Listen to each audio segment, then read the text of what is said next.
Hello friends, आप सबका हमारे YouTube channel MKS study world में स्वागत है। चलिए हम लोग शुरू करते हैं कक्षा 8 का जो पाठ जो 3 था उसको। ठीक है, हम लोगों ने पहला पार्ट देखा था, पार्ट दूसरा देखा था, पार्ट तीसरा। हम लोग पहला में देखे थे कि जो यूरोपीय जो कंपनियां थी, यूरोपियों को भारत में आगमन। दूसरा में देखे थे कि जो अंग्रेजी शासन था उसको भारत पे अधिकार। और इस पाठ में हम लोग देखेंगे कि जो यूरोपीय जो जितने भी अंग्रेज थे उनका भारत में विस्तार कैसे हुआ। ठीक है, तीन सभी पॉइंटों को लाइन बाय लाइन देखते चलेंगे। अगर आप लोग पिछले वाली वीडियो नहीं देखे हैं तो पहले उस वीडियो को देख लें, उसके बाद से ये देखें, ये उसी का भाग है। ठीक है, यहाँ पे कुछ परिवर्तन खास आया है, इसके लिए ये आप लोगों का अगला पार्ट है, यानी कि पाठ 3 है। ठीक है, तो चलिए हम लोग शुरू करते हैं। शुरू करने से पहले आप लोग वीडियो को लाइक कर दीजिएगा और ज़्यादा से ज़्यादा लोगों तक क्या करें, शेयर कर दें और चैनल को सब्सक्राइब करना ना भूलिए। ठीक है, चलिए देखिए हम लोग शुरू करते हैं पार्ट 3। पार्ट 3 का नाम है भारत में कंपनी राज्य का विस्तार। अब देखिए यहाँ पे जो कंपनी थे, कंपनी का अर्थ क्या था? कंपनी का अर्थ ये था कि ये जो सामान बनाने वाली कंपनी नहीं, ठीक है, ये व्यापारियों का समूह था जो ब्रिटेन से यानी कि इंग्लैंड से आए हुए थे। उन्हीं के झुंड को, उन्हीं के समूह को हम लोग व्यापारी कहते थे। ठीक है, और यही था जो व्यापारी थे, तो ये जो व्यापारी थे ना, उन्हीं व्यापारियों को कंपनी कहा जाता था। यही कह रहा है कंपनी राज्य का भारत में क्या करना, विस्तार। ठीक है, अब ये जो विस्तार था ये आकर के भारत में अपना तो वर्चस्व कायम कर लिए थे। अब धीरे धीरे क्या करना था कि इन लोगों को अपना एरिया जो था उसको बढ़ाना था। अब अपने एरिया को बढ़ाने के लिए ये लोग अनेक प्रकार के नियम कानून बनाए, अनेक प्रकार के शासन लगाए। ठीक है, जैसे कि उसमें सहायक संधि आएगा, विलय नीति आएगा, हड़प नीति आएगा, और उसके बाद से उसमें आएगा जो भारत है, ठीक है, उसको कई भागों में तोड़ना, बांटना, उसके बाद से लोगों के ऊपर क्या करना, शासन करना, फूट डालो और राज करो की जो नीति थी, ये कुशासन के आरोप लगा करके, ठीक है, इस प्रकार से करके ये जो भारत है इसको ये लोग कई भागों में बांट करके और इस पर शासन करेंगे। ठीक है, मगर कुछ वर्षों के ऐसे ही काम चलते, ऐसे ही वो उन लोगों के जो भी शासन करने का जो तरीका था वैसे ही चलता रहा। मगर कुछ वर्षों के बाद जब अंग्रेजों ने उत्तर पूर्वी जो भाग पे इन लोगों ने अपना कब्जा कर रहे थे, तो उसी समय दक्षिण भारत में मैसूर था, हैदराबाद था, निजाम थे, ये सब आपस में मिलजुल करके आपस में ही लड़ रहे थे। ठीक है, अंग्रेजों को बहुत बड़ा मौका मिल गया भारत पे कब्जा करने के लिए, और उन सब ने इसका भरपूर लाभ उठाया, फ़ायदा उठाया, और उन्होंने भारत पे अपना अधिकार भी किया। ठीक है, और इसमें क्या हुआ कि जब ये लोग अंग्रेज धीरे धीरे अपना एरिया बढ़ा रहे थे, तो जो मैसूर में जो शासक थे उनके और अंग्रेजों के बीच की दूरी बहुत कम हो गई थी कि अंग्रेज वहाँ तक पहुँच गए थे। ठीक है, तब क्या हुआ कि जो अंग्रेज थे उनके और जो मैसूर थे या जो हैदराबाद थे या जो निजाम थे, इन सब के बीच, ठीक है, अंग्रेजों से और इनका मतलब कि भिड़ाव तो होना ही वाला था, लड़ाई तो होगी ही, स्वाभाविक है, क्योंकि एक ही तलवार में दो, मतलब कि एक ही मियान में दो तलवार नहीं रह सकते। उसी प्रकार से जो भारत था, उन लोगों की इच्छा यही थी कि जितनी भी कंपनियां हैं दूसरे देश की उन्होंने खेत दिए जाए, और भारत में जो पाबंदियां उन सबको तोड़ करके और उन सब पे हमारा अधिकार हो। ठीक है, तो देखिए इन्हीं सब घटनाओं को हम लोग यहाँ पर नोट कर दिए, आप लोग देखते चलिए। ठीक है, जहाँ पे समझ में नहीं आएगा आप लोग कमेंट बॉक्स में क्या कर दीजिएगा, लिख दीजिएगा, और जो भी समस्या है आप लोग कमेंट बॉक्स में लिखना ना भूलिएगा। देखिए कह रहे कि भारत में जो उत्तरी पूर्वी भाग था वहाँ पे अंग्रेजों का प्रभाव बढ़ रहा था, यानी कि जो उत्तरी पूर्वी भाग था वहाँ पे अंग्रेज, जैसे कि सपोज दैट मान चलिए उत्तरी पूर्वी भाग कौन कहा जाएगा, तो उसमें जो हम लोगों का ये वाला भाग है, मान चलिए कैसे भारत है, तो ये वाला पूर्व, ये वाला पश्चिम, ये वाला उत्तर, ये वाला दक्षिण। ठीक है, तो इसमें कह रहा है कि उत्तरी पूर्वी, तो उत्तरी पूर्वी करने का मतलब कि ये वाला जो भाग है यही ना होगा, ये वाला उत्तरी और ये वाला पूर्वी। तो उत्तरी पूर्वी जो भाग था इसमें अंग्रेजों अपना क्या कर रहे थे, वर्चस्व, यानी कि जो एरिया था उसके बहुत ज़्यादा विस्तार कर रहे थे।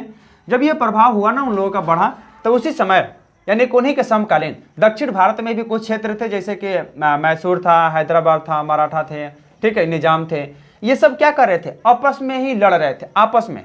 किसके लिए? तो इसका कुछ रीजन था। क्या होता, देखिए हम लोग सब कुछ लिख दिया आप लोगों को। देखिए कह रहा है कि दक्षिण भारत था, दक्षिण भारत के मैसूर, हैदराबाद तथा मराठा राज्य, ठीक है, का आपस में क्या हुआ, टकराव। टकराव मतलब कि ये सब आपस में ही लड़ते झगड़ते रहते थे, और इसी का तो फायदा उठाया अंग्रेजों ने। अगर भारतीय लोग आपस में न लड़ते न झगड़ते तो इसका फायदा अंग्रेजी जो सरकार थी या जो कंपनी थी इसका लाभ उठा ही नहीं पाती। मगर सबसे बड़ी कमजोरी ये थी कि जो भारतीय शासक थे ये आपस में ही लड़ते झगड़ते थे, इसीलिए अंग्रेजों ने इन्हीं का फायदा उठा करके इन्हीं को आपस में लड़ाते थे और अपना वर्चस्व कायम करते चले गए। अब देखिए क्या हुआ कि इसका कारण क्या था। कारण ये था कि सीमा का विस्तार या उत्तराधिकारी के लिए संघर्षरत थे।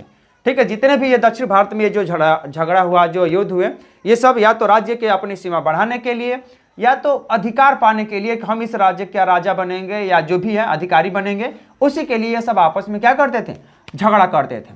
अब इसमें क्या हुआ कि जो भारतीय शासक थे, ठीक है, भारतीय शासक जब आपस में लड़ते थे तो इसका फायदा अंग्रेजों ने उठाया। किस प्रकार से उठाया? जब भी कोई पक्ष कमजोर होता था वो तुरंत जाता था अंग्रेजों से मदद मांगता था। अंग्रेज भारतीय राजाओं का सहयोग करने के लिए, मदद करने के लिए हरदम तत्पर रहते थे। तो क्या होता था कि जब भी वे राजाओं का या शासकों का जब मदद देते थे या मदद करते थे तो उनकी मदद के लिए सेना भेजते थे, और जिस भी पक्ष में अंग्रेजी सेना जुटती थी उस पक्ष का जीतना तय था। कारण क्या थे कि जो अंग्रेजी सेना थे उनके पास हथियार थे अत्याधुनिक, जिसका उपयोग करके वो अन्य जो विपक्षी दल होता था उसे हरा देते थे।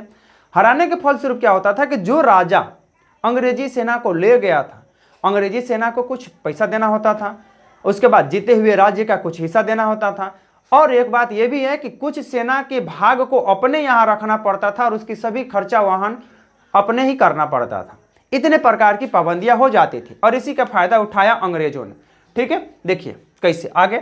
अगला पॉइंट है कि बदले में जीते हुए राज्य का कुछ भाग वह रियासतें लेते थे। कौन? अंग्रेज। ठीक है, ताकि हमारी सेना गई है उनकी खर्चा आप दीजिए और जो भी राज्य जीता गया उस राज्य का कुछ हिस्सा भी हमें दे दीजिए।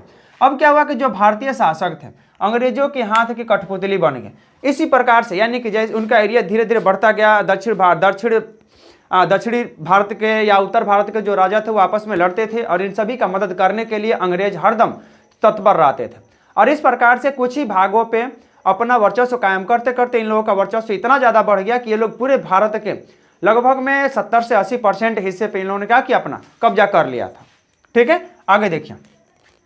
अब क्या हुआ कि अंग्रेज लगभग 90 वर्षों में, ठीक है, भारत के 1764 ईस्वी से लेकर के 1856 ईस्वी के बीच में भारत के अधिकांश हिस्से पर अपना राज्य क्या कर लिए थे, कायम कर लिए थे या शासन कर रहे थे।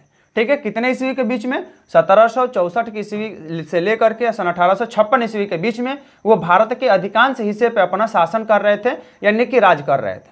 अब देखिए क्या हुआ कि जब वो लोग शासन करना शुरू कर दिए, अपने नियम कानून के राज्यों को अपने अधिकार जब ले लिए, तो उन्होंने क्या किया कि उसको संचालित करने के लिए अपने तरीके से नियम कानून लागू करते थे। ठीक है, अब वो नियम कानून कैसे थे, चलिए देखते हैं लाइन बाय लाइन। देखिए, जब नए नए राज्य बने तो नई नीतियों का निर्माण करना, अंग्रेजों द्वारा यह नीति निर्माण किया जाता था। उसमें कुछ खास व्यक्ति होते थे, जैसे कि बेलेजली।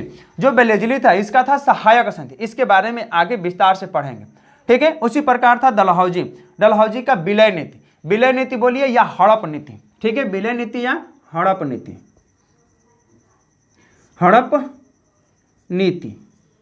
ठीक है, ये दोनों एक ही था, विलय नीति बोलिए या हड़प नीति बोलिए, जो लॉर्ड डलहौजी ने शुरू किया था। इन दोनों के बारे में विस्तार से पढ़ेंगे। अब देखिए, कुशासन का आरोप, जो भारतीय राजा थे उनके ऊपर कुशासन का कहने का मतलब लोगों से ही बताते थे कि जो तुम्हारा राजा है वो शासन करने के योग्य नहीं है, इसे शासन करने के नियम कानून तौर तरीके मालूम नहीं है, और इस प्रकार से उसको कुशासन का आरोप लगा करके राज्य को हड़प लेते थे और राजा को उसकी गद्दी से क्या करते थे, हटा देते थे। अगला पॉइंट है, इसमें होगा युद्ध में पराजित करके। अब क्या होता था कि जो व्यक्ति उनकी बातों को नहीं मानता था या उनके आदेशों का पालन नहीं करता था, उनसे युद्ध करके और उनको युद्ध में हरा करके और उसके बाद उनके क्षेत्र पे ये क्या करते थे, कब्जा कर लेते थे। अब क्या हुआ कि अगला देखिए, अगला है फुट डालो और राज करो। सबसे महत्वपूर्ण बिंदु 3 है, ये वाला और ये वाला और ये वाला, पहला, दूसरा और ये वाला, फुट डालो और राज करो। ठीक है, आदि प्रकार के जो माध्यम थे ये लगा करके भारत में कंपनी जो शासन थी उन्होंने अपना वर्चस्व कायम किया भारत में, और धीरे धीरे इन लोगों का जो प्रभाव था पूरे भारत में पड़ना क्या हो गया, शुरू हो गया था। ठीक है, 3 देखिए, इन सब में सबसे पहले हम लोग देखेंगे मैसूर। कारण क्या है कि हम लोग इस पाठ में 3 ही क्षेत्रों के बारे में जानेंगे, एक है मैसूर, दूसरा है हैदराबाद और तीसरा है मराठा। ठीक है, इसमें हम लोग पहला देखेंगे मैसूर। ठीक है, चलिए देखिए, तो जब ये लोगों को नज़दीकी बढ़ने लगी, ठीक है, तो अंग्रेज जो थे ना वो धीरे धीरे मैसूर के साइड में यानी कि दक्षिण भारत के साइड में बढ़ना शुरू किए। और जब दक्षिण भारत में सब ये लोग बढ़े ना तो वहाँ पे जो मैसूर राज्य था इनसे भिड़ान हुआ इन लोगों का। ठीक है, देखिए, तो जब ये लोगों को मैसूर था तो मैसूर जो विजयनगर साम्राज्य था, ठीक है, तो विजयनगर साम्राज्य के बारे में शायद आप लोग पढ़े हैं कि नहीं। जो विजयनगर जो था इसके जो संस्थापक थे हरिहर और बुक्का, 2 भाइयों ने किया था। ठीक है, और ये क्या था ना कि ये जब आगे हम लोग अभी पढ़ेंगे विजयनगर के बारे में। कारण क्या है ना कि इसका जो विघटन था कुछ राजाओं के माध्यम से ये हो गया था और ये 3 भाग विघटन हुए थे, एक बंगाल, दूसरा विजयनगर, ठीक है, और उसके बाद से बहमनी। ये 3 क्षेत्र थे और इन 3 क्षेत्रों के जो आज़ाद होने का जो रीजन था वो ये था कि इनके जो शासक थे यानी कि मुगल बादशाह, वो धीरे धीरे उनकी जो शक्तियाँ थी, उनकी जो पकड़ थी वो भारत पे कमज़ोर हो गई थी। इसके बारे में शायद आगे चर्चा होंगी। ठीक है, अगला देखिए, अगला है कि सन 18वीं शताब्दी के प्रारंभ में हैदर अली ने, ठीक है, क्या किया, सेना के अधिकारी, तो सेना के वो उच्च अधिकारी नहीं था, ठीक है, सेना के एक साधारण यानी कि नॉर्मल अधिकारी के रूप में उन्होंने क्या किया, काम अपना शुरू किया था। ठीक है, के रूप में उन्होंने काम शुरू किया और काम शुरू करने के फलस्वरूप वो जो देखिए जो हैदर अली था वो कुशाग्र बुद्धि था, यानी कि बहुत ज़्यादा चतुर था। ठीक है, वो उसके अंदर ना निर्णय लेने की, सोचने की, समझने की और ये क्या कहते हैं कि डिसीजन लेने की जो क्षमता थी बहुत ही तगड़ा था। ठीक है, तो अपनी कुशाग्र बुद्धि के माध्यम से वो बहुत जल्द ही उच्च पदों तक पहुंच गया। ठीक है, वो उच्च पदों तक पहुंचा और देखिए उच्च पदों तक पहुंचा ना तो 1761 ईस्वी में उन्होंने क्या किया कि मैसूर राज्य पर अपना अधिकार कर लिया। ठीक है, अब देखिए जब मैसूर राज्य पे अधिकार किया तो करना क्या था, उसने क्या किया कि अपने राज्य का धीरे धीरे विस्तार करना शुरू कर दिया। उसमें कुछ राज्यों को जीता, जैसे कि विदनौर, उसके बाद से सुधा और उसके बाद से सेदा, कन्नड़ और मलाबार। ठीक है, इतने क्षेत्रों को उन्होंने क्या किया, अपने राज्य में मिला लिया। जब मिलाया तो क्या हुआ, देखिए इसमें सबसे महत्वपूर्ण था मलाबार। और आप लोग जानते हैं कि जो दक्षिण भारत है, दक्षिण भारत, ठीक है, जो दक्षिण भारत है वो उनके जो एरिया है,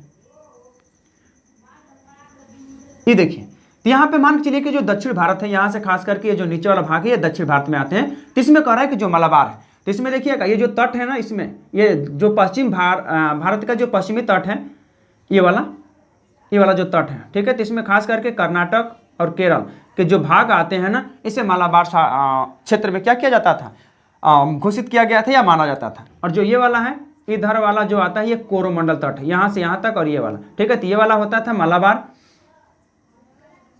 मालाबार और ये वाला था कोरोमंडल तट।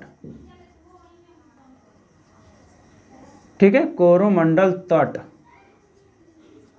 तो इस प्रकार से ये दोनों क्षेत्र थे, मगर ये जो व्यक्ति था हैदर अली, इन्होंने मालाबार तट पे अपना क्या किया, अधिकार कर लिया था। अब होना क्या था, जब मालाबार तट तक इसका अधिकार हो गया तो इसका जो एरिया था वो धीरे धीरे समुद्र तक फैल गया। देख लीजिए जो मलाबार है समुद्र के किनारे है। ठीक है, आप लोग बताइएगा कि जो भारत है, भारत के पश्चिम में, ठीक है, भारत के पश्चिम में यानी कि ये वाला जो क्षेत्र है, यहाँ पे कौन से सागर है, ठीक है, कौन सा सागर है, इसके बारे में आप लोग कमेंट बॉक्स में बता दीजिएगा। यहाँ पे पश्चिम में कौन सा सागर है और पूर्व में कौन सा सागर है भारत के।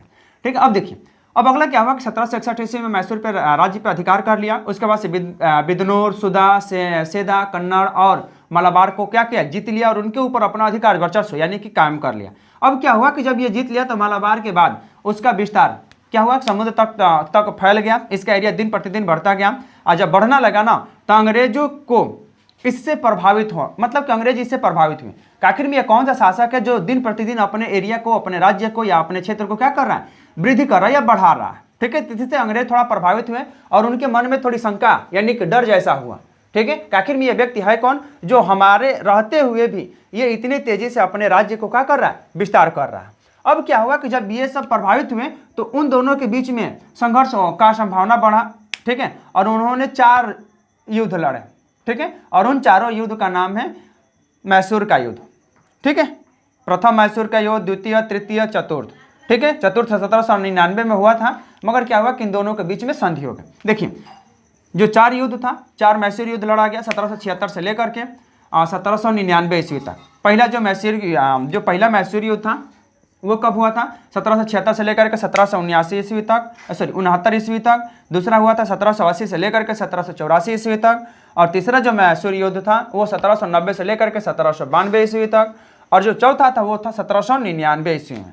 ठीक है, तो इस प्रकार से अंग्रेजों और ये जो मैसूर था, ठीक है, इन दोनों के बीच में मैसूर का जो हैदर अली है, हैदर अली लड़ेगा, उसके बाद से कुछ दिनों के बाद इसका पुत्र आएगा वो लड़ेंगे। और इस प्रकार से ये जो मैसूर था इसमें 4 युद्ध लड़े जाएंगे। उसके बाद से हैदराबाद का होगा, उसके बाद से मराठा होंगे।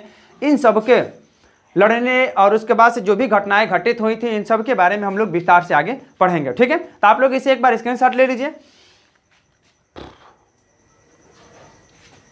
आप लोग स्क्रीनशॉट ले लिए होंगे। ठीक है, तो देखिए आज के लिए हम लोग इतना ही रखते हैं। अगर आप लोगों को वीडियो पसंद आया हो तो आप लोग वीडियो को लाइक किए बिना मत जाइएगा और ज़्यादा से ज़्यादा लोगों तक क्या करें, शेयर करें। अगर चैनल सब्सक्राइब नहीं किया है तो चैनल को सब्सक्राइब भी कर लें और बेल आइकन को नहीं दबाएं तो बेल आइकन को प्रेस कर लें, ताकि हमारे द्वारा जो भी नए वीडियो अपलोड किए जाएंगे आप लोग को यहाँ तक नोटिफिकेशन पहुँच जाएगा। ठीक है, अगर आप लोग वीडियो को अंत तक देखें तो उसके लिए थैंक यू, ठीक है, थैंक्स फॉर वॉचिंग।